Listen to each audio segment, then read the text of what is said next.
கொம்பன் கதை வந்துட்டு போய் ஃபஸ்ட்டு சூர்யா சார் தான் சார் சொன்னேன். சூர்யா சார், ராஜா அண்ணன், எஸ்ஆர் பிரபு சார், இவங்க தான் சார் கதை கேட்டாங்க. கதை கேட்டவொடனே அப்புறம் இல்லை இது வந்து எனக்கு ஃபிட்டிங்காக இருக்குமான்னு எனக்கு தெரியல, இது எனக்குள்ள அடாப்ட் எப்படின்னு தெரியல அப்படின்னு சொல்லிட்டு ஒரு சின்ன டிஸ்கஷன் போச்சு சார். அப்புறம் கார்த்தி சாருக்கு கன்வெர்ட் ஆச்சு சார். அப்புறம் கார்த்தி சார் சொன்னோடனே கார்த்தி சாருக்கு அந்த இது கரெக்டாக உட்காந்துச்சு. சார் கூட பருத்தி உரம் பண்ணியிருக்கிறேன், நான் எப்படி பண்ணாலும் பருத்தி உரம் சாயல் தான் வரும் அப்படின்னு சொன்னார். நான் சொன்னேன் இல்லை சார் நீங்கள் வாங்க, அப்படி தோணவே தோணாது. நீங்கள் மதுரை திருச்சிக்கு செங்கல்பட்டு அங்கிட்டு இருக்கிறதே மதுரை நினச்சிக்கிட்டு இருக்காதீங்க.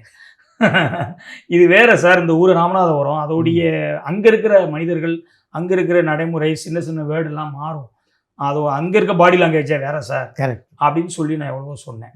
சார் வந்து அப்படியே இல்லையா அது எப்படியா இல்லையா, அதெல்லாம் ஒன்று தானையா மதுரை தானையா அப்படின்ட்டே இருந்தார். அப்புறம் அப்புறம் கதை புக்கு ஸ்கிரிப்டுலாம் கொடுத்தி ஒரு 1க்கு 4 2 தடவை சொன்ன உடனே எல்லாம் கேட்டுட்டு அதுக்கப்புறம் நம்பிக்கை வந்து அப்புறம் ஃபஸ்ட்டு வந்து ஸ்டில் ஷூட் பண்ணோம் சார். அன்னைக்கு தான் சாருக்கு பயங்கர ஒரு ஹாப்பியானார்.